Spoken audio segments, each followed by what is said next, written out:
This is the new BMW 3 Series S330e.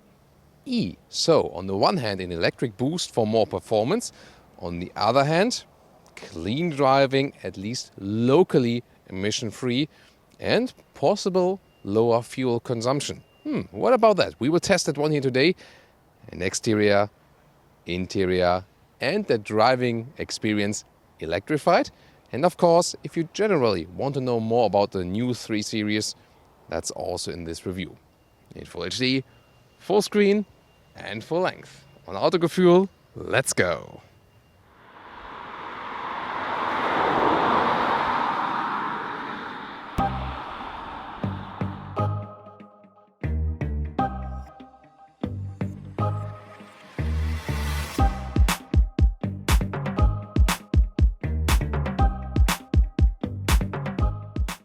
This new generation, G20, is the internal code for the sedan, which we have here today.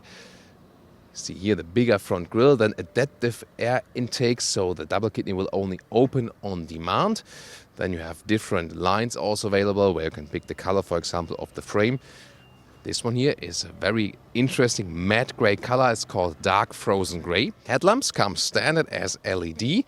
Optional adaptive LED and optional also with the laser function. Then you also have those blue accentuations like we have in here. Yeah, I mean, you have more high beam than, or even stronger, but of course it's a, really cost-worthy option. Then in lower end, you can see here quite strong lower bumper. Again, fits very well also to the color. And overall, very sporty front, also with those accentuations on the hood. And the thing is here, with the plug-in hybrid version, it does look the very same as all other versions. You can pick any trim for that one. That's also the new strategy. So the plug-in hybrid version does not look differently. 4.70 m, 15'4" or 185 inches is the length of the new 3 Series. 8.5 centimeters longer, and also in the front and the rear it's a little bit wider, so bigger stance on the road. Not too much different though. 16 to 19 inch wheels are available. Those ones here are 18 inch, and you can see it here at the badge here.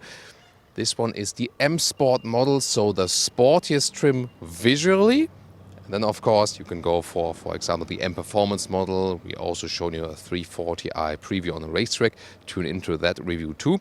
This one here then, okay, today about the plug-in hybrid, but you can see from the exterior, it's really about which trim you choose. Here again with the sporty one. Also with a shadow package, that means black caps here for the mirrors and also black window frames. This one here, the classic sedan shape. The plug-in hybrid will also be available for the touring one later. And then this classic design element, the Hofmeister kink or knick as we say in Germany, derived from older BMW coupes. Very beautifully done. We'll also see something of that on the interior. And right here at the right side, there is the fuel cap. You have to release it from the inside, by the way, the outer cap. And the opposite side will be reserved then for the PHEV. And here the opposite side, under the M logo, there's this electric charger. Only 3.5 kilowatt AC charging. Well, but still in 2.5 hours, this 12 kilowatt hour battery is full. Or if you use the household plug, then just let it put on overnight. In the rear, you can see the new design element are those horizontally drawn tail lamps, and that also stresses the width. 2 centimeters wider the track in this new generation. In the front it was 4 centimeters wider even, and 25% stiffer is the whole chassis, so that guarantees a little bit more sportiness, and we have already experienced that on the racetrack. That was quite well done. Then the voluminous rear here for the M Sport model, and those are real exhaust pipes indeed. Yeah, we hardly find those nowadays. And let me already tell you something about the suspensions. There is a new hydraulic cushion damper available. Well, it's standard now for the 3 Series. Optional, you can get an M Sport suspension that is stiff. We tested that one already in the 330i. That was actually quite rough from the ride. And then optional, the adaptive dampers, which are probably way to go. So either stick with the base or the adaptive dampers if you want more comfort. We test the adaptive dampers here today.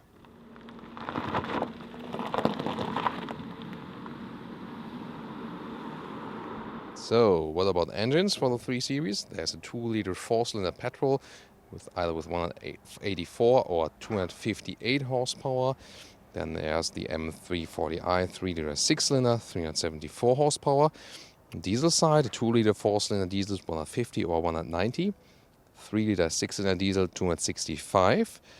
And then the stronger versions, optional X-Drive, Overdrive, or the strongest, always with X-Drive Overdrive. And this one here, today, the plug-in hybrid version, which is somehow based on the 320i, so to say, horsepower-wise from a petrol, 184 petrol horsepower, but then overall system output, 252, or a peak horsepower output of 292, about 10 seconds this boost lasts. Very interesting. So, 2-liter 4-cylinder petrol engine plus the electric drive from this 12 kilowatt-hour battery, and the pure electric range supposed to be 60 kilometers officially, but you know, the realistic figure is usually then a little bit lower. We calculate about 50 kilometers, a little bit less probably. We'll also test it out again later. And interesting is that pure electric, you can even drive 140 kilometers on the motorway, for example. And in the hybrid mode, you can drive 110 kilometers pure electric in the mode. Yeah, I mean, the difference is in the hybrid mode, it switches, you know, a little bit between the petrol and the electric drive. In the pure electric, you say you just want to drive pure electric. So, yeah, we'll see how that one plays out. It, of course, makes sense if you recharge frequently, or maybe if you commute electrically during the week, and then on the weekend or so you just use the petrol engine for a longer term. And there are new subsidiaries. For example, in Germany, you pay less taxes for a company car that you also use privately, so that could also boost those sales. And price-wise, it's also, well, it's more expensive than the normal petrol engine, which would be comparable horsepower output, and a little bit more expensive than the diesel. But actually, after some subventions from the government and so on, it can be cheaper than the diesel.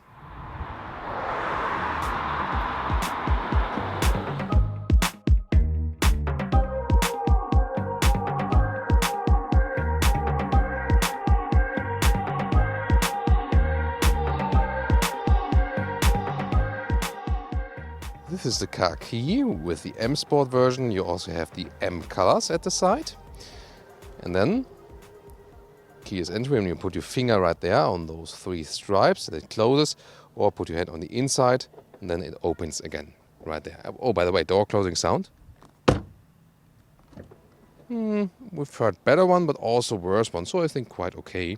Then inside of the doors, this one here with a special animal skin pack, which is of course not making sense for a PHEV, a sustainable car or more sustainable car.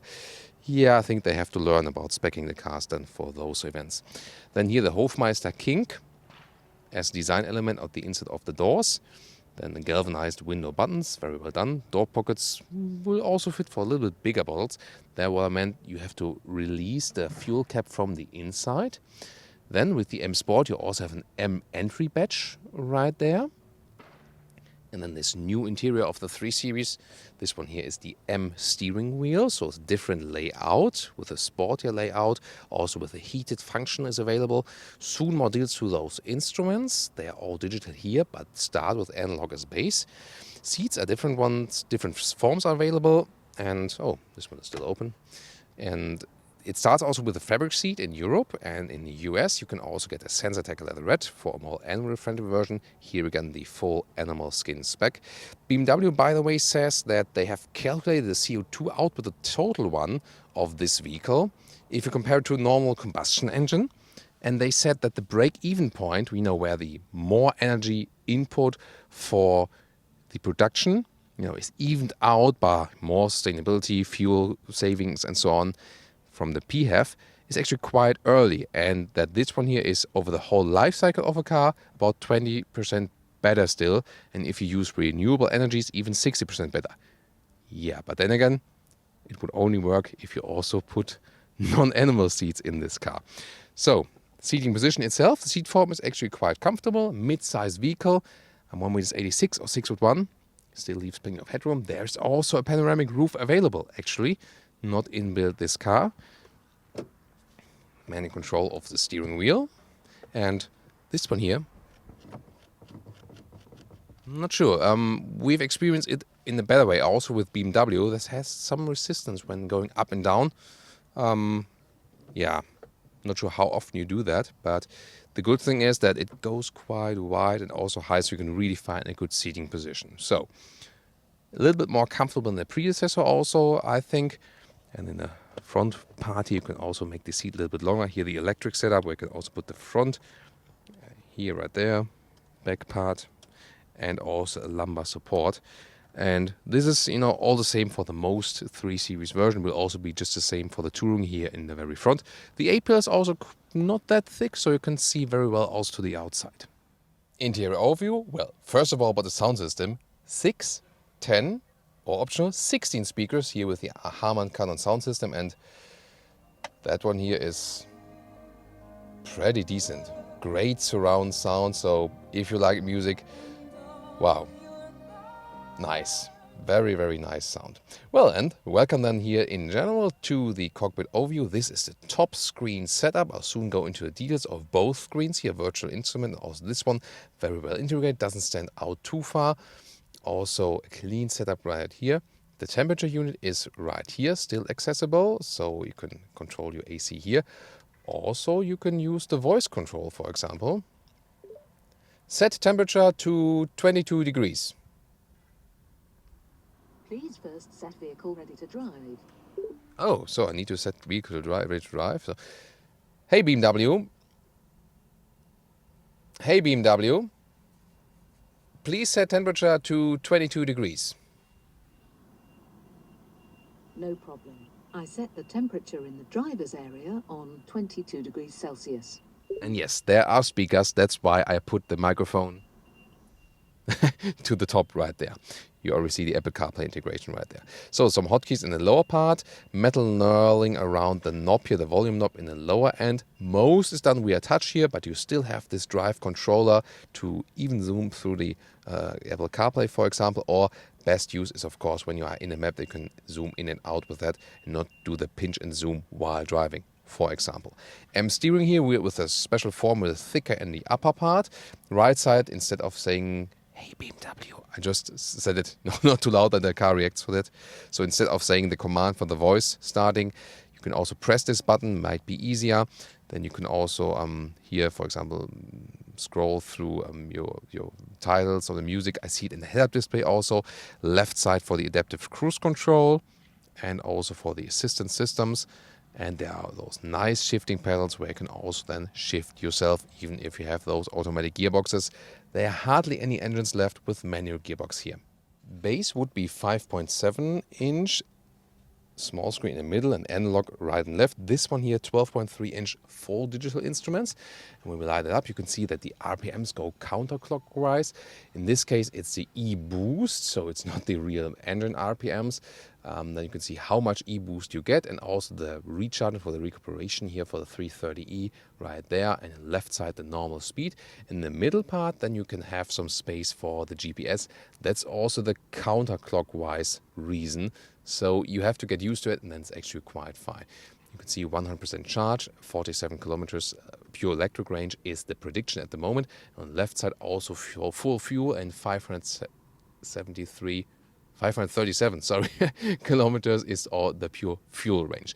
You cannot configure that much here in this display, but I think it's all fine. It's a good view, good visualization, good resolution, so I'm really happy with those.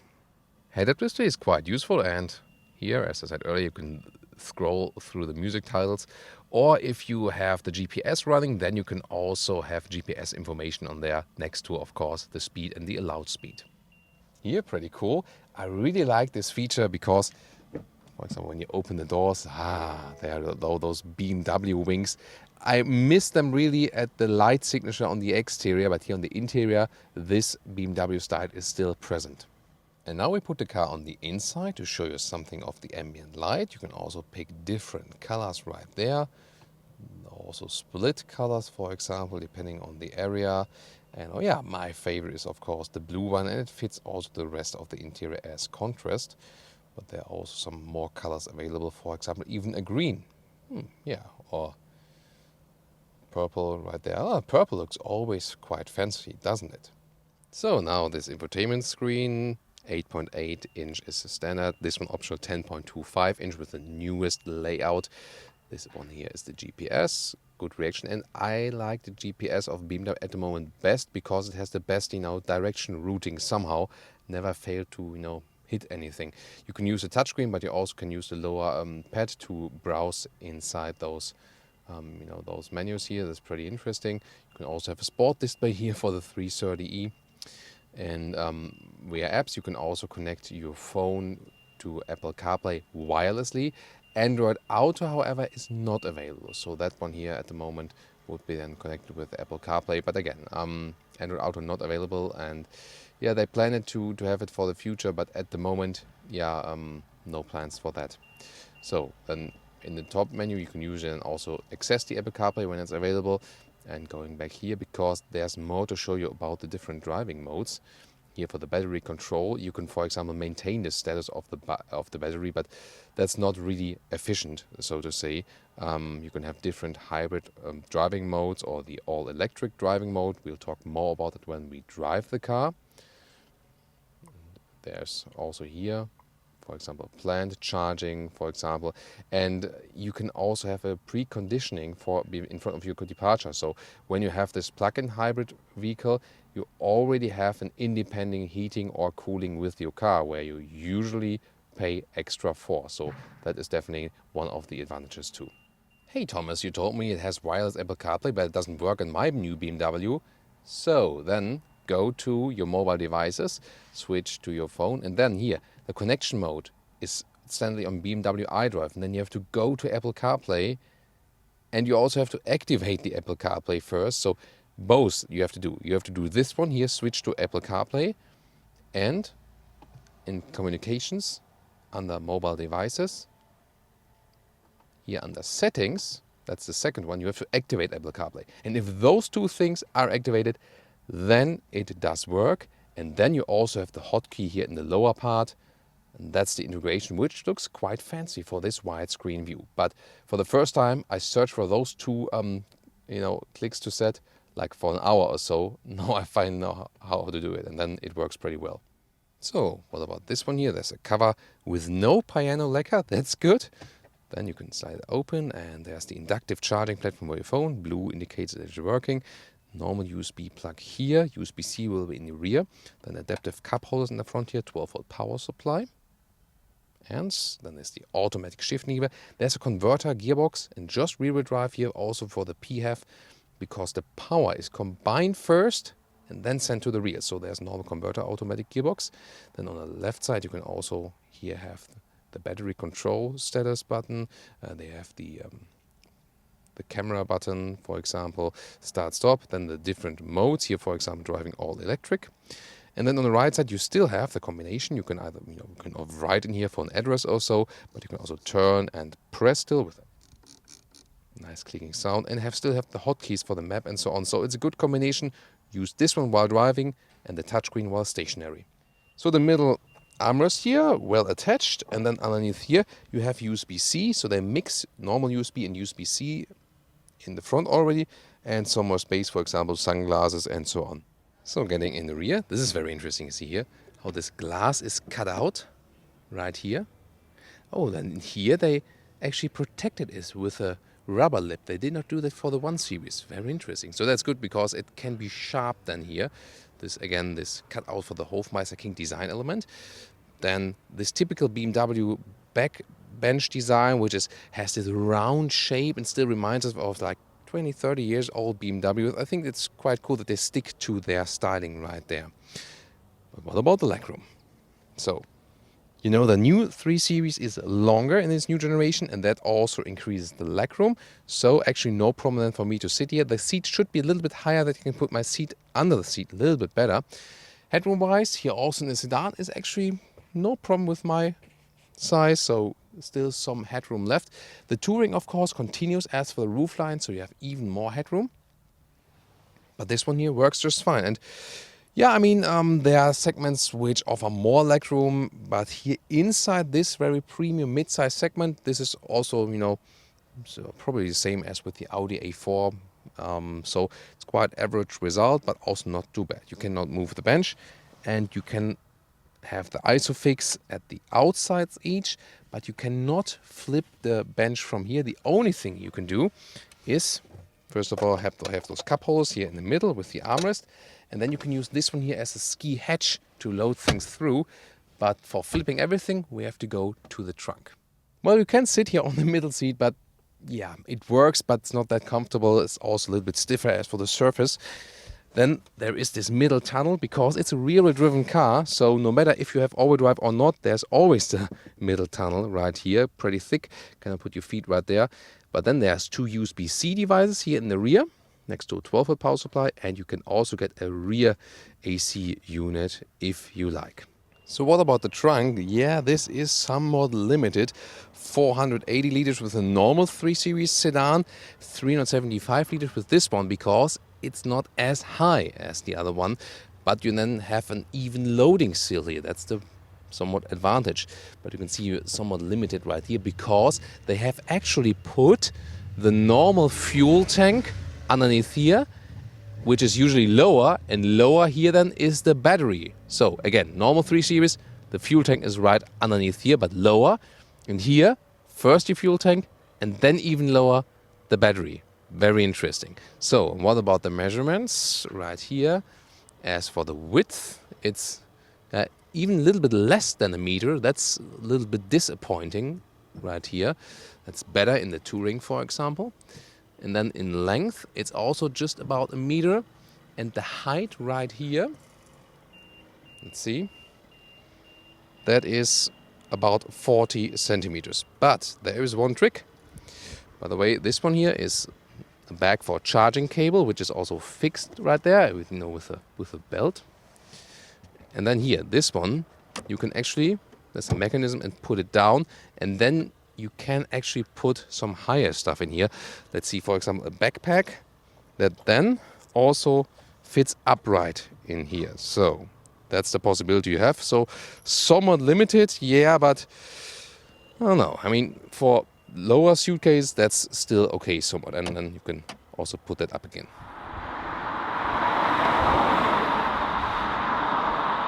Welcome to Thomas's Driving Lounge here with the BMW 3 Series and the 330e. And the cool thing is, of course, with the hybrid, I'm in the all-electric mode. I can drive totally silently, and I can even drive it faster, all-electric. And that's not too often with the hybrid models, so that it really goes to 140 kilometers pure electric. That's pretty cool. So at the moment, driving pure electric and 100 kilometers, and yeah, I mean, from the outside, at about 30, 40 kilometers, electric cars are not more silent than the other ones because it's about the sound of the tires. But from the inside, definitely when you don't have the engine noise, electric vehicles are also more silent at higher speeds, so to say. At some point, of course, you can say, yeah, maybe you hear the wind noise more if the engine sound doesn't like overlay or something. Yeah, you can argue, for both of that, surely. So when you go off the throttle, you see the charge meter then in this digital instrument. And of course, when you're out on the brakes, it recuperates even more. Just when the real brakes are being needed, when you really hammer the brakes, then, the rear brakes are also being applied. Does it make sense to drive all electric first? It depends if you have a commuting way and want to use all of this electric energy first, and you don't have too much to ride. Yeah, probably then. Other than that, it can also make sense to go in the hybrid mode. So then the car decides itself. For example, when you are then at lower speeds, or you hardly do anything with the throttle, it stays in this electric mode. And when you hammer the throttle a little bit more, the combustion engine goes on. It also works, by the way, in the pure electric mode. There's like a resistance in the throttle, and when you floor it out, then you also have the combustion engine drive for like emergency situations where you say, oh, I need to accelerate now very fastly. That might make sense. Then you want to have the combustion engine power also when flooring it out. It's very interesting that this one here needs 5.9 seconds to 100 kilometers or 62 miles an hour.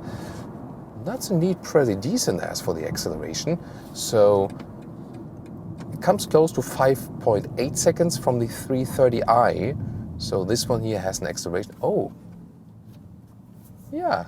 So that's one of the past 3 Series. Still so beautiful to look at. look how the tail lamps were so differently designed. Yeah, this is a big step then here from this to this new generation, and also the PHEV version, which is of course something very different than the old petrol ones. So, and well, the first drive here with the eDrive is actually pretty cool. So you always have a nice electric boost, and then maybe you've heard, not sure if you can hardly pick that up sound-wise, because the combustion engine is also very well insulated from the cabin, so you can hardly hear that this one then also sets in. And when we're now here at the countryside, we can also set the distance control. There's also a new visualization there on the inside, and the distance to the car in front of us is being kept. Yeah, still very beautiful to look at. And there are different modes for that. There's also the assisted driving and the distance control, so you can switch from that. Assisted driving, the highest trim of that also the steering wheel is being controlled, so to say. You have to keep your hands on the steering wheel, so it's not level 3 autonomous driving, but still, the car keeps it in lane. See it here? Yeah, that worked pretty well. So, yeah, Michelle says like, nice. That's what Brian would say now. Nice. I always love when Brian says that. So, well, I mean, but again, please don't do that at home. Just showing here for the showcase purposes. But it shows that the system works very well, and then you can relax a little bit more. So, noise insulation is really good with the all-new generation of the 3 Series. So, pretty silent in here, good ride. And well, sometimes you maybe just want to go for distance control because you want to steer everything on your own. And this car feels very agile, this stiffness of this new generation. The plus in weight here from the plug-in hybrid version doesn't play a major role when driving this car, so you don't really, Mercedes Opel oldtimer. So, I don't really care about the extra in weight. As for the driving, you don't really feel it, at least not in normal road driving.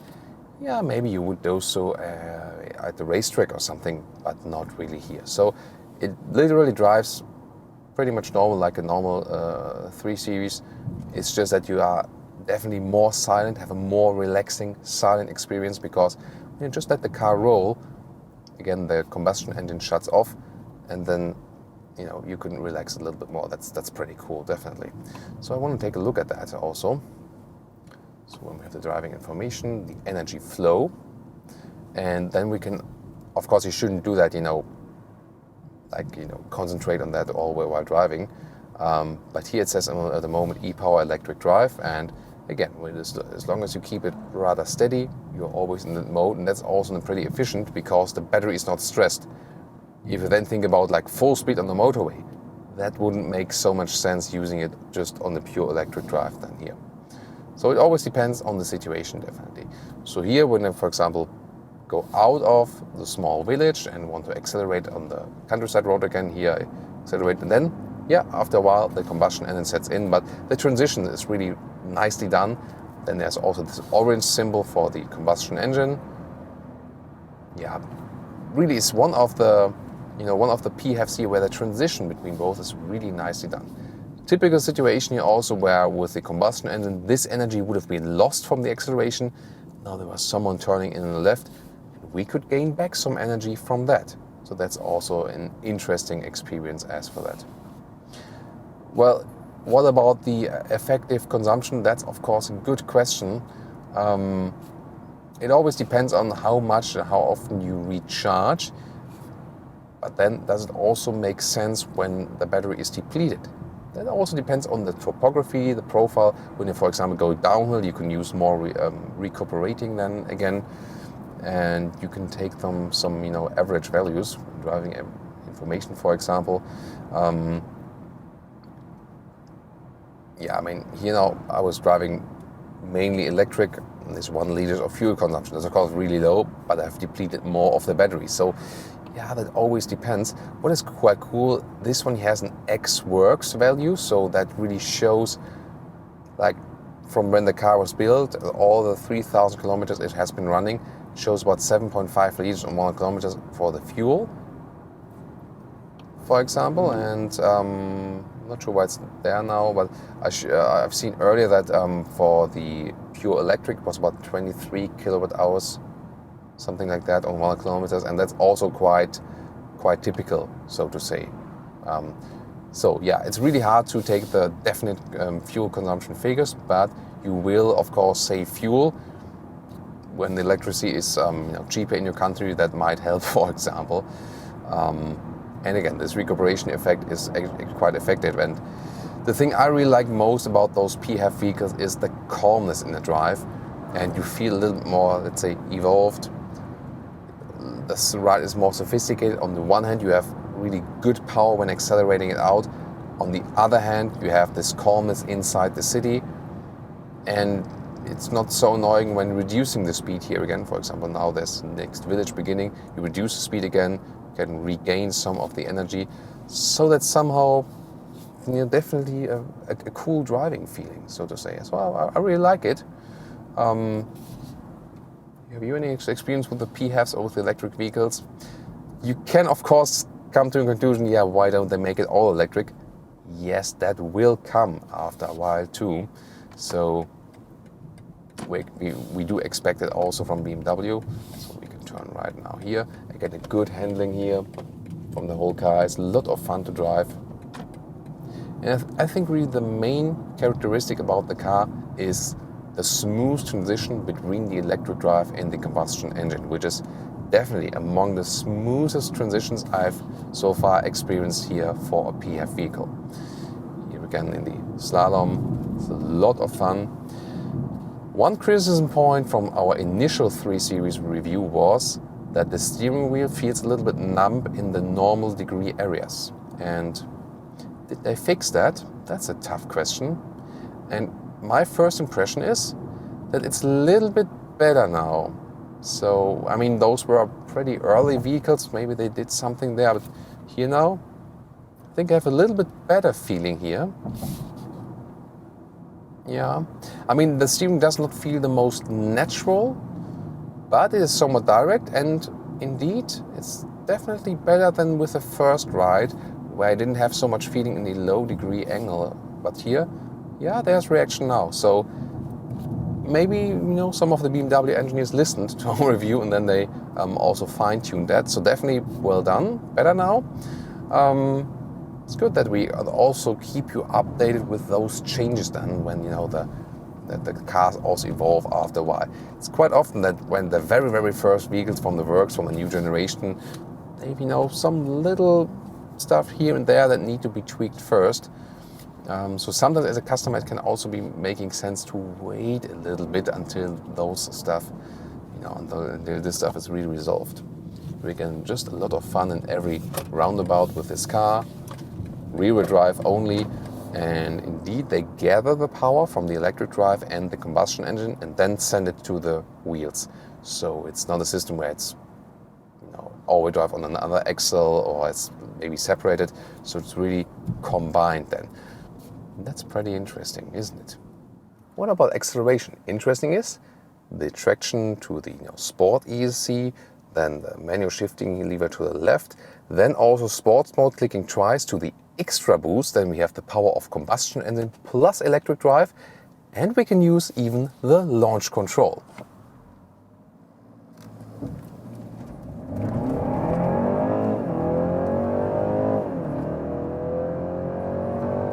And that's 100. Wow. Pretty interesting.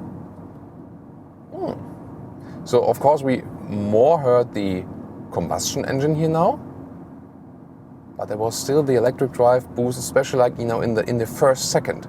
So again, when you flow it all out, the less you hear or feel the electric boost, but especially when you're more in normal driving situations and so on, then you actually feel a little bit more of the electric boost. So definitely very interesting. And this definitely shows this is somewhat, already something that goes towards, being a performance car. It can really do both, being good in performance and also in this, silent electric drive. That's what I find so interesting. And the thing is then, most of the time you really enjoy more those, electric drive situations here indeed. You can also stay in this extra boost mode, but it will only be available for about 10 seconds. This peak horsepower of 292 horsepower then. That's of course pretty impressive. But I think, the better thing about this car is then when you're just commuting and, there's also quite some traffic, that you have more relaxation when being in the car. But definitely is able to do both, and I think that's also, something of a unique selling point of this car.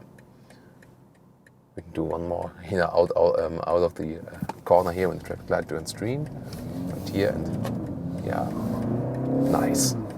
That's really cool with the rear-wheel drive. So you just get around the corners a little bit better. That's definitely an advantage if you compare it, for example, to an Audi A4, for example. Well, when they have the bigger engines with the quattro all-wheel drive with 40-60% all-wheel drive distribution, then you still have somewhat rear-wheel bias. But here, of course, there's 100% rear-wheel bias with this car here, and that's pretty cool. Nice sound actually also from the engine, so it doesn't sound like thin four-cylinder-ish. It sounds quite sonorous already, doesn't it? Or what's your take on that? Here in the sport mode, by the way, the steering reaction is a little bit stiffer. But that's now interesting. So there it's stiffer, but then that's also again what I meant earlier. So in the sports mode, here those low degree areas are loose or looser, and then it gets stiffer on the outside. So it's interesting. What I criticize with the steering input, you feel more with the sports mode than you would do with the normal, or Porsche as well, than you would do with the normal mode. That's interesting. So obviously I worked a little bit to the normal mode setting, but it's really strange a little bit that the 3 Series is the one BMW where I'm less satisfied with the BMW steering setting. Was better, for example, in the 1 Series, is better in the big SUVs and so on. But still, it's talking about like a high level still. So it's good, definitely. But just we try to take a look at the details. But definitely I have to say that it feels better, it feels more balanced in the normal driving mode, but somewhat still artificial if you compare it to other BMW steering settings.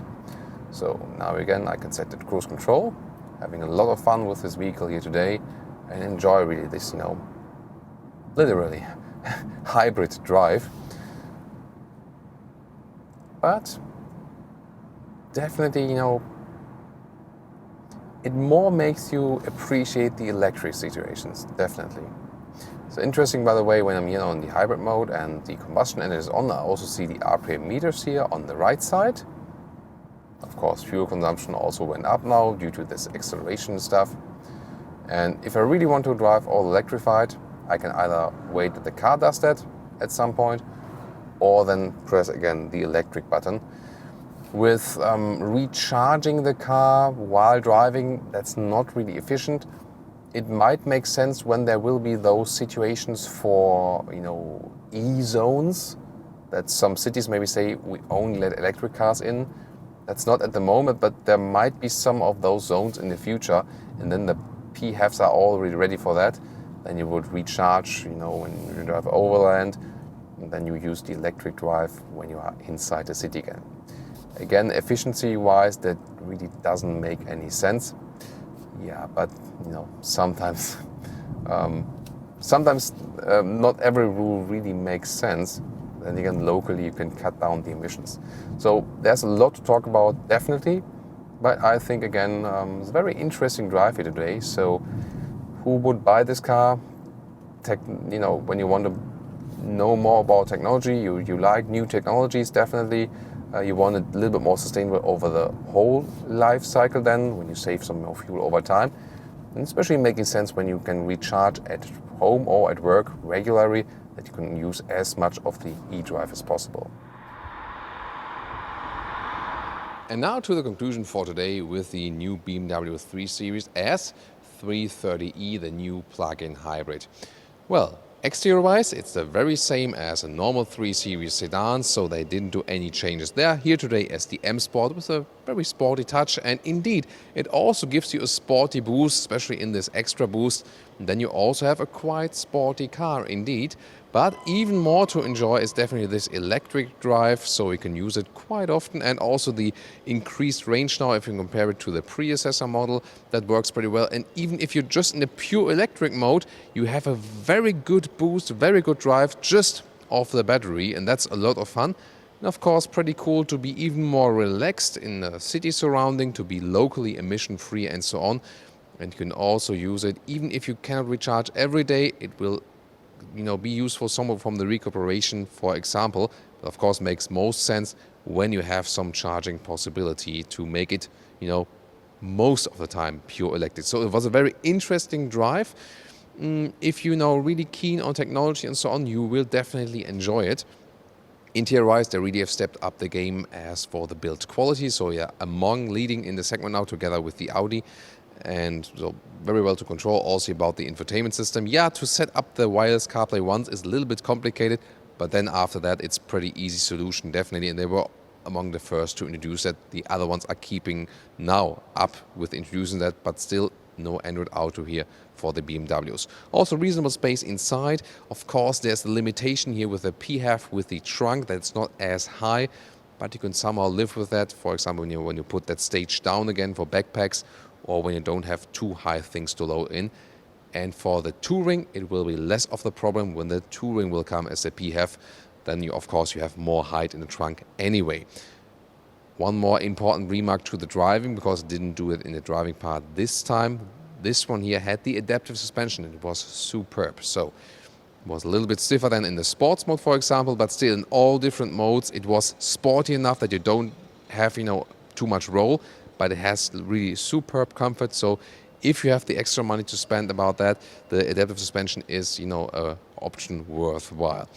Yeah, but then about options and price, yeah, that can be a problem. In Germany, for example, the price is about 50k here for the PHEV. Already comes, of course, with some stuff included, but then you can easily pop it up over 70k. Yeah, and then over 70k for a mid-sized vehicle, that is, of course, somewhat critical. At least for the PHEV, if you get some, subventions, then, for example, 3,000 euros less in Germany. And then even more interesting when you have some special taxation stuff, depending on your country, on your market. Then this one here can be very interesting and maybe even cheaper than again on the monthly cost and also the long-term running cost than some of the other models. So what's your take on the new 3 Series in general, and also here on the special PHEV version? I hope you enjoyed this insight here today with us, and please also join us next time and to other BMW 3 Series episodes. We will link them in the video description and in the comments. Please tune into those. Thank you so much.